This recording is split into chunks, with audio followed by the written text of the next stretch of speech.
Alright, asiphinde sinibingelele sinamukeleke kwenye episode wethu la Co-Art Media, Co-Art and Entertainment. Lami igama ke mina uVusithiwa Khoza. Namhlanje ke la ngiphethe insizwa. Ngizoveza insizwa ethule insizwa ke abantu bezwe ukuthi ke siphethe bani namhlanje. Ngibingelela ababukeli nabalaleli ngithi nje sanibonani. Igama lami uThokoza ngakamalwane Sibongo khona la endaweni yaseJozini eMboza. Thina sazi DJ Star wasokhosini. Ubani okay, kancane mfethu mhlawumbe before sifika kulo DJ Star esimaziyo thina. Ake singene lapha kwi background like yakho ukuthi uzalelwa laphi, ukhulela laphi njalo njalo.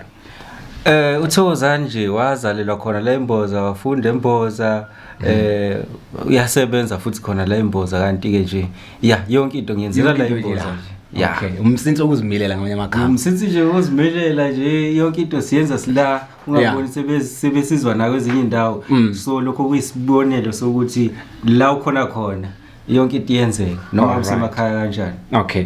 So mfethu masicheka ke la mhlawumbe ngokufunda amabanga aphansi konke ukwenze lana vele like ufunde kuphi mhlawumbe for omunye umuntu ongakwazi naye mhlawumbe ungakhona la endaweni.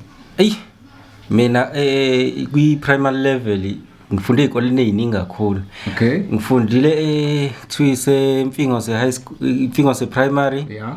Ngafunda eMpumelelweni Primary, ngafunda Holy Family, ngafunda eMboza Primary. Yeah. So ngithe mangiphuma ke eMboza ke ngase ngithi high school level. Uzoyichaza kafushane. So kunento ethi uthi ukhulele la. But ufunde esikoleni eziningi ngaka. Bekuyini isizathu mhlawumbe? Kahle la ngifike nje ngomunye unyaka sengizokwenza ugrade 3 eMboza. Okay. That's why ngithi ngikhulele la because bengenza ugrade 3. But le lama indawo angikhulelanga ke la khona ezinye indawo engikhulele kuzo ngisasemncane. Right, mhlambe shoot straight ke siyakwazi ukuthi nje start nesimbona kuma social media manje ubhizi ekhosini njalo. So uDJ Star igama lakhe DJ Star aqala lapho nje lisho ukuthini libuya phi futhi? Igama lami njengoba kuthiwa nje uDJ Star lisusele egameni elithi starring. Yabo? Okay. Kuthiwa kushuthi dala bo kwakunalento ukuthi sidala kungakabi nje nama TV endaweni ngoba ngikhulele la emakhaya. Yeah. Sinokubuka qoqane siyobuka iTV kwamakhelwane masiqeda lento esiyenza ukubuka iTV bese kuyadlalwa lapha kudlale ngolezi zinto kade siyibuka kuTV. Mina kwakujwayele ukuthi kuhlanganyelwe mina futhi ke ngiyabahlula kunjalo lasukela kwathi hayi lona uyistarring lo uthi starring. Okay. So ngagcine leli gama leli ogogo ke libuye libahlule ligama ukuthi nje starring babuye bathi kusho ukuthi usitelingi yabo. Okay. Ngase ngithi hayi leli gama angilenze libe short nje ngithi star. Okay. Yabo that's why kwafika uDJ Star. uDJ Star wangempela ungena kanjani wangempela. Okay. Ungena kanje uma uzosesha uthi DJ Star kuvele inqwaba yo DJ Star. Okay ngiyayibona. So umuzi uthi wena DJ Star wangempela kuvela nje mina ngqo yonke umsebenzi wami ke mothe nje DJ Star wangempela kusuke sekuyimina ke lo. Okay, so ngifuna ukuchecka la indaba yomculo ukuthi ifika kanjani kuwe bekumuphi mhlawumbe unyaka and yini le mhlawumbe kumotivate ugcina ukuthi no mhlawumbe unga recorder or you can do music ifike kanjani and bekunini? Yazi lo mbuzo bahlezi bengibuza emsakazweni eminingi nako mabona kodwa angikwazi ukuphendula ngibe direct. Okay.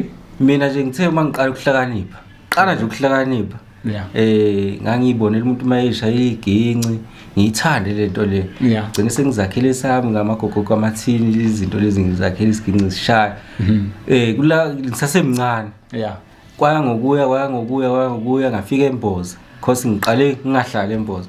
Ngathi mangifika eMboza nakhona ngaqhubeka ngenza leyo nto le ngithe mase ngiqhubekile ngenza lezo zinto lezi ngiyiculile gospel kanti kuzoqondana ubaba omkhulu wayihlala eMpangeni. Okay. Kanti naye uyacula yabo wenza music. So nami ngenza music la uthe mayebuye sezohlala la eMboza la sabele sisahlangana yabo. Okay. Mina ke bese ngishaya ubasket lapho senze enye igospel eshaya ubasket yena sase sine band nombaba omkhulu. Yes. Okay. Saba ne band sihamba sicula yabo but isikhathi esiningi ngaleso sikhathi sinama band ikhathe eziningi bekunalento ukuthi baqashe sound. Okay. Uma beqashe sound thina besingu DJ ngalapha yabo iyahlangana yonke lento. So ukuba u DJ waqala kanjalo ukuthi uma beqashe sound ngihambe ngilukhuza sibuye makuthiwa kufanele siperform siperform kanjalo yaqala kanjalo lento ukuthi ngicule. Then bengicula nomunye umdidi kuthiwa uNkawuza kwakuthiwa uNkawuza no Starring. Okay. Saphusha enye hit yaduma la yadlala emsakazweni abantu abaningi bayazi. So abantu abaningi ngicabanga ukuthi bazomazi uNkawuza because ujwayele ukuvela kakhulu kuma DStv. Okay. uNkawuza, yes. All right. So but then ukhuluma gospel. Yes. And then but njengamanje awayikho class ne gospel so far as I know, like awenzi gospel yamanje. So ushintshe nini and igospel ibucula as in like kanjani mhlawumbe? Mina sesayidini lami bengicula igospel because bengishaya isiginci. Okay. Umushaya isiginci ngikathi ngishaya isiginci iwona umculo okulula ukuthi ushaye dani ukuthi ungashaya ihouse ushaya isiginci yabo. So iyona into bekadilo la mina vele bengivele ngiyithandela nje lezi zinto zo DJ. So la kudala bona sithandela nje ukuzakhela lezi zinto ama radio ngihlanganisa nje ngihlanganisa baze bangihleke wathi awu uyathanda ukukhenika yabo kanti ngaleso sikhathi mina ngenza something leyo nto izongisebenzela noma sengikhulile ngaqala kanjalo ukuthanda lokuba u DJ. Okay. And then kunento ethi thina siyakwazi singomkhaya ukuthi une studio uya recorder. Mina nje ke ngikwazi ngokurecorda. So mhlambe indaba yokurecorda iqale kanjani? Mhlambe wena sasacula bu recorder kuphi before uba ne studio mhlambe? Mina ngasesayidini lami indaba zokurecorda njengoba ngithi kwabuya uba umkhulu ezohlala la endaweni eMboza. Sibe sesakhe istudio ngaleso sikhathi. Okay. No baba ngingakaze ngirecord. Okay. Sibe sesakhe istudio ngaleso sikhathi safundisana lapha naye qhamuke nolwazi. Mina ke bengazi lutho. But bengihlakaniphile. Afike ngitshela athi ngifuna ukwenza ukuthi ngibe nakho nje ukuthi okay uma wenze ukuthi mhlawumbe sikwenza kanje. Saqala lapho ke sa record gospel eyayiculwa ngaleso sikhathi abanye ababecula. But nathi sase si recorda ngaleso sikhathi kuso le studio esisenza kuso. Okay. Sa recorda but sa recorda ingoma ezikwaito. Okay. So then kumele ngoma uqala wa record. Ikhona ingoma yayithi Kaslami ngangenza no Kaos. Kwakuthiwa nje yayithi Kaslami. Ikhona nje on record somewhere sangayithola. Ngaleso sikhathi bekukudala kakhulu, it's about 2000 ngeke ngisakhumbula but kudala kakhulu. Ngaleso sikhathi indaba zo social media ibingekho nje kanje. Akusafani namanje. Ngaleso sikhathi yayingekho social media kwakusasebenza lento zama CD. Okay. Nakhona kwaqeda ukuphuma ama cassette. Kusangena lento yama CD. So wena ngokwakho mhlawumbe emculweni since mhlawumbe uqalile ke ngaleyo minyaka leyo usuhambe bani kangakanani mhlawumbe kufikela manje ngokwakho nje ubheka from la uqale khona ama developments kufikela khona ubona ukuthi ikhambe kanjani? Kahle mina kusukela nje ngiqala ukucula unyaka nonyaka ngiyakhula yabo. Unyaka nonyaka ngiyakhula. Uma kuphela unyaka ngiyibuza ukuthi ngenzeni ngomculo. Yini engiachievile. Bese ngiba nayo impendulo. Kahle nje kuningi nje engikwenzile. Right. So sibala mhlawumbe ama album or unama single wenza ama single or kuba ama album kuba kanjani umsebenzi wakho? Angazi noma ngizothi ibhadi noma inhlanhla kodwa kusukela nje ngiqala ukurecorda nje sengiyimele nje as u DJ Star wangempela. Angazi ngibe nomqondo ukukhipha ialbum. Okay. Into eyenza ukuthi ngingabi nawo lo mqondo lo ilento yokuthi ialbum ungafika uyikhiphe kuvele kudume ingoma eyi-1. Okay. So into engenza sure kuyo mina ukuthi ngiqinisa kakhulu engomeni engifuna ukufaka ngiyikhiphe. So abantu bake bangipressure ke bathi hayi ungayikhipha ingoma eyi-1 sicela ukhiphe zibe yiningi. Ngathi hayi okay ngizokhipha ingoma eziwu-3 but zizoba indlela ezihlukene. Okay. Ngifike ngikhiphe ingoma eyi-house, ngizokhipha ezoba ipiano, ngizokhipha ezoba negospel phakathi, cause njoba ngisho ngithi ngangicula igospel iba khona ingoma esuke inegospel phakathi. Yeah, nginokuzizwa impela. And then if ngenza iphutha kunengoma engayihlangana nayo ku social media ku YouTube engathi remix yengoma zika Maskandi cishe ezintathu or ezimbili. Ungachaza kafushane ngayo? Mhlawumbe noma ngizothi ngididekile ngalapho kodwa ngizozama ukuthi ngiyibuyise. Okay. Zi remix yakwa Maskandi noma usho la ngisebenze khona nabaculi baka Maskandi. Kunengoma ekhuluma ingoma ke ka Limit, kunengoma ka Limit phakathi remix. Yeah, singiyayiqonda. So yeah, so usho yona impela ingoma le yakwa Maskandi. So le ngoma le ngikhiphe I think this year. Yeah. Le ngoma ngicathi ngiyikhipha bengaqondile ukuyikhipha. Kodwa angithi ngaleso sikhathi mina ngiyikhipha bekade ngidJya kolunye uhlelo ukhosini okuthiwa i-top 20. Yeah, i-top 20 uma kuphela nje uhlelo luka Maskandi usigiya ngengoma. Okay. So lapho ke abalandeli baka Maskandi bebengitshela ukuthi ndoda uyabona nje uhlelo lwakho alungiphuthi for sure nje uhlelo lwakho ngoba siya iwena umuntu ojwayele ukudlala ingoma zika Maskandi non stop asilukhuzi siyacela ukuthi ungasiphuthi. Kuthe lapho ke siphelile leyo contract leyo because kwakuyinto nje ezogcela uma kushintsha inhlelo kufanele kungene ezinye inhlelo uma kushintsha inhlelo ngomhla ka 1 April. Yeah.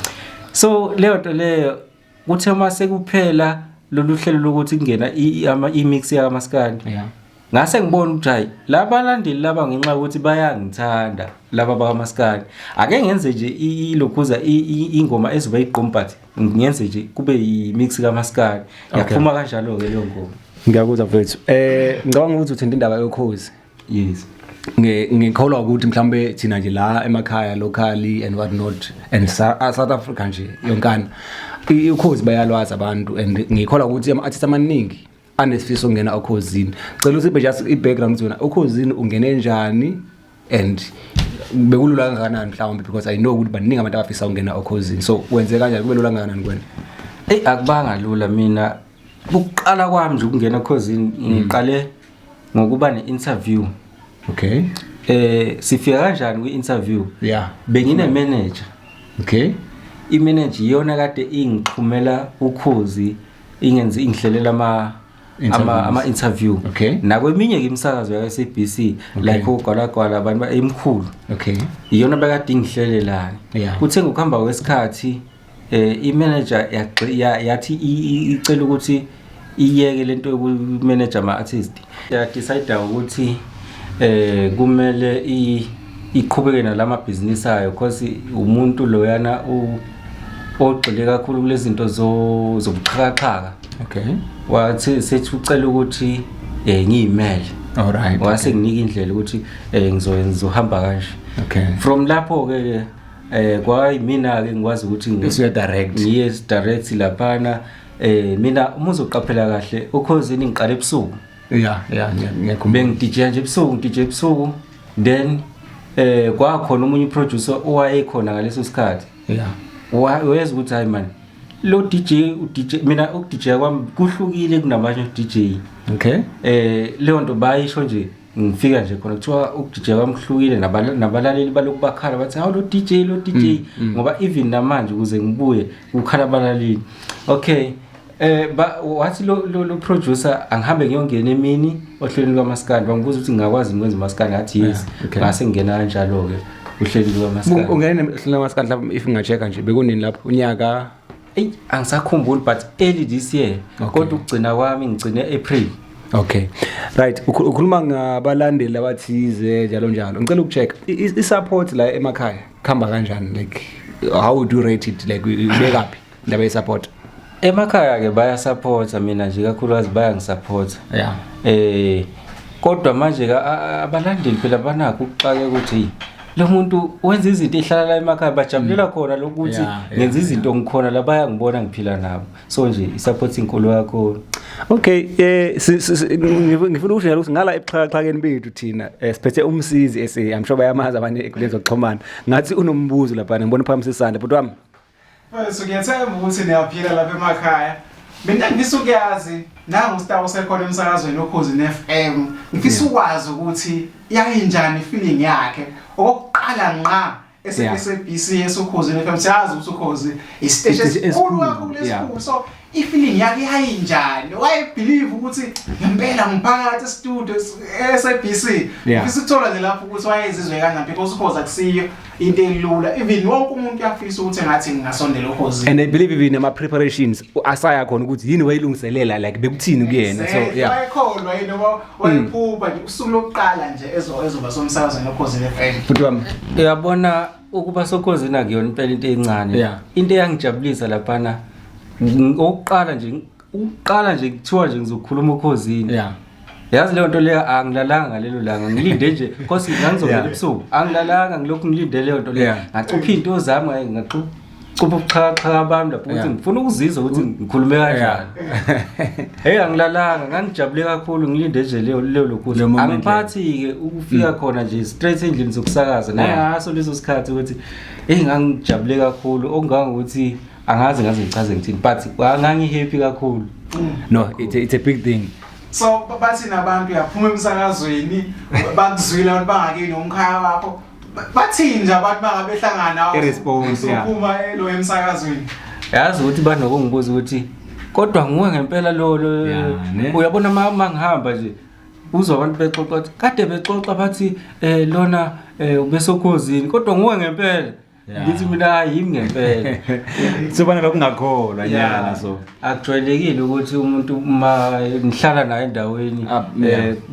ngoba mina ngangigcina ngila namhlanje uzwe intamba makuthiwa ngisokhozini uqake kodwa lo muntu sefike ngasikhathini kanjani so akujwayelekile so leyo nto leyo ke okay sike sakhuluma ngendaba ukuthi kunengoma remix yakaMaskandi ngifisa ukuchecka because kunezinye ingoma zakho feature khona abanye abaculi futhi bakaMaskandi esibaziyo ngicabanga lapha ngabala babili khona Stability khona uGajeni mhlawumbe khona nomroza yes umroza fa kodwa wahlukanisa singakushiya ukuthi wahlukanisa unyaka oqala uMaskandi I think that was 2015 if I'm not mistaken 2015 yes because I remember ukuthi bese strike somewhere and ingoma bitrenda ngiyazi through strike but kanti kunengoma vele you understand so yeah ubudlelwane bakho namanye ama artists bukanjani kuze ufike lethi mhlawumbe nenza ama collaboration and wena ungaculi uMaskandi for example bukanjani mhlawumbe ungasibeka esithombeni ngizoyiqala la abantu abaningi banembuzo ukuthi why ngifeature kakhulu uMaskandi because mina ngenza omunye music so angikholwa ngiyacabanga ukuthi wonke umuntu uyayibona manje ukuthi isimo sikanjani njengamanje basikhuluma mangathiwa uma kuthiwa kungena uMaskandi kwi top 10 yokuhlanganisa unyaka kuvele kube obvious ukuthi uMaskandi uyathanda so mina nginkathi ngiyenza le nto le nganginaleyo clue ukuthi ngiyabona abantu abaningi bayothanda uMaskandi but angibathathe labalandeli bamaskandi babafaka yazi ukuthi leyo nto ngiyithandani nabo kaMaskandi sebenza njengoba ngenza nje sebathatha baba kaMaskandi sebathatha abaculi bamanye amajene babafake ngapha so that's why uma ubuka nje ngifake abantu vela aba powerful kakhulu uGajeni powerful kakhulu umroza ube powerful kakhulu uStability powerful kakhulu so nakulokhu bengithi nje ngesifisa ukuthi ngifaka umunye othi okade ezoba powerful kakhulu but ngizokhuluma ngayo egcineni so mhlambe indlela eyakulaba baculi laba esikhuluma ngabo kulula kangakanani ukuxhumana nabo nje kwezingeni leni ezama artists mhlambe hey akukho lula ukuxhumana nabaculi kodwa mina angazi noma ngizothi profile yami ibisinesiqi so uma ngikhuluma nomculi mina uya understand ukuthi uma ngimfeature uya-understand ukuthi uma ngimfeature kuzoyenzakalani so uma ngikhuluma naye bengithatha serious ngicabanga ukuthi mina okunye nje ibuya kimi le ithi ngincoma i-courage onayo yokuphusha umsebenzi wakho because I feel like amaciko amaningi ngathi alindele ukuphushwa most especially by ama fans ucreate a database as artist ngibona ngathi akusinto easy kumele ube consistent ukhiphe umculo wakho and upush at the same time yabo so lapho ngithanda ukuncoma kakhulu because siyakubona ufinyelela Ukhozi because indlela ophusha ngakhona I don't think content izelayo uhlele endaweni eyi1 mhlawumbe ngathini mhlawumbe ukukhuthaza abanye ama artists ukuthi aphushe like uyazi ukuthi even uyabona ube no WhatsApp mhlawumbe ngithi ku Facebook uthi uyaposta mhlawumbe ku like umuntu oyedwa leyo nto yenzeka ke nakimi still namanje isenzeka kodwa lokho akusho ukuthi umuntu usuke ngakubonanga umsebenzi wakho lokho akusho ukuthi amandla kufanele aphele uyazi ukuthi ukuposta leyo nto leyo ibaluleke kakhulu ukuthi uposte then abantu bazoyibona noma bengalayikanga noma kanjani ukuyimela kunzima kunzima ngoba manje abanye abantu babuye bangakuthathi serious kakhulukazi uma uhlala nabo kodwa into engiyifundile mina empilweni ukuthi sebenza kanzima uma uthola ithuba elincane usebenzise ngamandla yileyo nto ezokusebenzela ngizwa kahle and ngikholwa ukuthi lento ngibuza ngamabumbi because ngikholwa ukuthi mina uma ngabe ungena emculweni bakhona abantu abangena emculweni because mhlawumbe bajahe FM ne bajaha ukuthi mabe poster kugcwala abantu understand the moment I told that thing kuba i problem and another thing abanye abantu is more like siphila impilo ngokuthi I social media unezo confirm ukuthi ngempela siyaphila ngempela sise but if you believe into enjenga eyakho you push it no matter what so that's why ngithi ngifuna ukuncoma kuloko because ngiyakubona ukuthi awuphela amandla understand bengifisa ukwazi ukuthi gadadla waqala nini because ngiyazi miningi iminyaka kunabantu abaningi esaba give up even emculweni bathi bese recorda ku star understand so bengifisa ngempela ukwazi ukuthi at least ungiphi clue ukuthi bekunini mawuqala and why yini ekwenza ukuthi uqhubeke le phambili ungami vele ikhona into lento lena eyinkinga yabona uma mina ngasesayidini lami njoba ngithi kade ngaqala angazi noma ngizothi ukurecorda just nje ukurecorda mhlawumbe kudala mhlawumbe kulako 2000 hey ngisakhumbula 2001 2 3 lapho nje ukuqala nje ngaqala lapho so into enza ukuthi mina ngingagive up emculweni angizile mina ngokuthi ngifuna udumo noma ngifuna imali emculweni into engilethe emculweni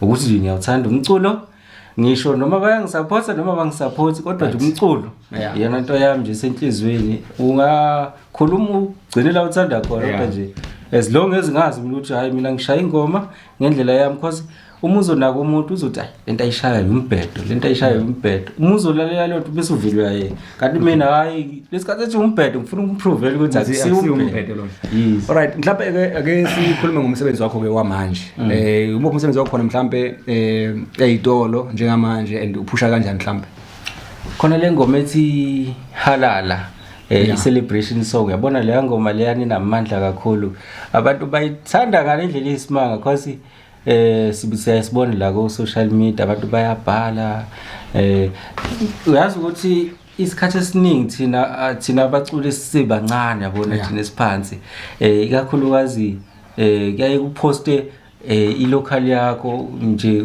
like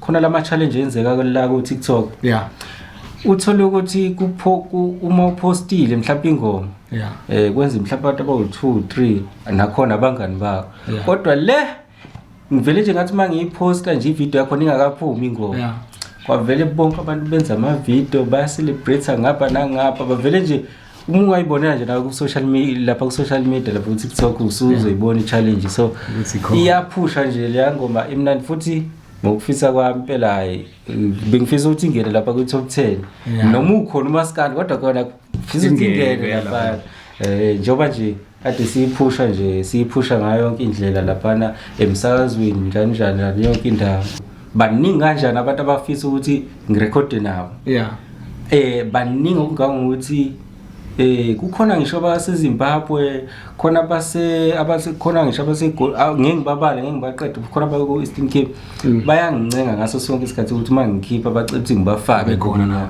but lokho ngathi nje ngizobafaka but isifiso sami ukuthi ngifake umculo omkhulu kakhulu ithe uma ifika lengane ngase ngithi okay fine uthi ufuna ukucula nami awungiculela na ingoma wathi mayicula vele wayigibela ngempela ngeze ukuthi ayiyahlala hayi ngavele ngaye kanjalo ukufaka elinye artist ngafaka yona le ntombazana nje ubuyizwa nje itsinelisa kamnandi kanje manje le ntombazana iyacula vele okanye ibiqala nje no ayicula intombazana nje iyafunda nginakele indaba zesikole because uma uzonothisa kahle nje angijwayele ukuyiposta. Okay. So ingane nje esencane nanokuthi ke futhi ke yathi nje ucela ukuthi nje ifake ivoice kuphela. Ngase ngithi mina it's fine. Asifake nje ivoice. Alright, ngicabanga ukuthi siya emaphethelweni ke episode yethu namhlanje but ngifuna ukuchecka la ukuphusha umsebenzi ngokwakho wena. Like how far do you push umsebenzi wakho and mhlambe ama-event uyaqashwa or uzenzela ama-events njalo iziphi izinto esekusebenzelayo wena ukuphusha umsebenzi wakho? Ukuthi isikhathi esiningi nginokuhamba kuba nokungibiza ngoma graduation izinto enjalo. So kahle nje ngiyawuphusha ngazo lezo indlela lezo because ngoba ngisho ukuthi ngo DJ izikhathi eziningi nokuyidlala le ngoma le. Okay, mawungabe busy ngento zakho lapha. Yes, nanokuthi ke kwezinye indawo siya performa, DJ senze konke nje. Iyona ndlela engiphusha ngana ku social media ke. Hayi ngiyawuphusha kakhulu. Okay. Right, mhlambe sesiphetha ke mfowethu angathi nje wakho amazi mhlawumbe kuma artists nakuma fans wakho. Ngithi mina uyabona leli khononalo ungalibukeli phansi. Okay. Ukuthi abantu bathini ngalo phusha until uzuthola into oyifunayo. Mawuthola ithutshana elincane lisebenzisa ngempela, uthi uma ulisebenzisa noma ngathiwa uwina ngaleso sikhathi ngelinye ilanga kuzozenzakalela. Ungaphela so nje yenza sure. Then kuma fans wakho mhlawumbe ungathini balandeli bakho? Balandeli bami ngiyamthanda yabo ngendlela engithanda ngakhona ngithwala noma ngikuphi ngibuye nje ukhosini kwathiwa hayibuye uzo DJ ngoba bengicelwa yini yiba abalaleli.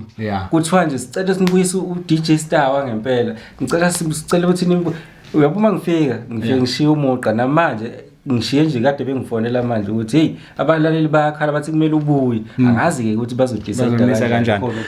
Mhlambe sengiphetha ukugcina ke manje umbuzo wangempela ke mhlambe inhlelo khona imicimbi ekhona sibheke kuDecember manje khona imicimbi ekhona mhlawumbe oyingxenye yayo mhlawumbe la uqashwa khona okanye khona imicimbi ozowenza wena ngokwakho?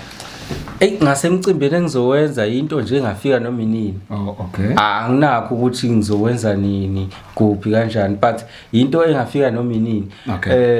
Ngokuqashwa kayi ngisengaqashwa ke noma ikuphi nje bayangibiza nje kusangathiwa manje ngeweekend sicela ufike endaweni ukuthi into nje ejwayele kwenzeka nje. Okay. Yes. No, but angithi akasiba ngikhulu ke ithuba esitholayo Coad Media ngaphandle momsizi SA nombuzo ngalana. Lapho sicishe sesibala. Ngifisa ukuthola ukuthi kwi social media DJ Star bamthola kanjani lezo zinto engifisa ukuyithola nawafuna ukumbhuka futhi bamthola kanjani? Akuvele nje uthi nje DJ Star wangempela. DJ Star wangempela.